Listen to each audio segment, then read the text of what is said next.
राज्यामध्ये आता विधानसभा निवडणुकीमध्ये झालेल्या पराभवावर काँग्रेस अध्यक्ष मल्लिकार्जुन खरगे यांनी नाराजी व्यक्त केली आहे। अंतर्गत वादामुळे काँग्रेसचा पराभव झाल्याचं खरगे यांनी म्हटलं, तर एकमेकांविरोधातील विधानांमुळे पक्षाचं नुकसान झाल्याचं म्हणत खरगे यांनी राज्यातील काँग्रेस नेत्यांचे कान टोचलेत।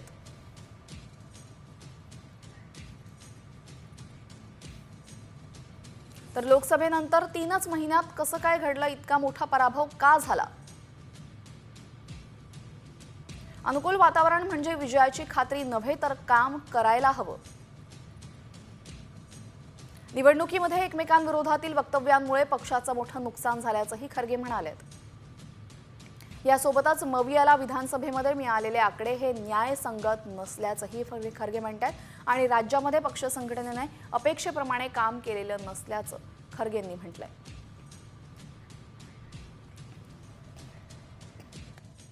आमच्यामध्ये महाराष्ट्र म्हणून मी जर सांगेल तर आम्ही अत्यंत एकमतानं चांगली निवडणूक केली। सर्वजण आम्ही जसे आघाडी म्हणून आमचे सहकारी होतो आम्ही आणि पक्षांतर आमचे सुद्धा काँग्रेसचे सुद्धा सर्वांनी एकमतानं निवडणूक केलेली आहे। त्यामध्ये कोणताही दोष आमच्यामध्ये नव्हता।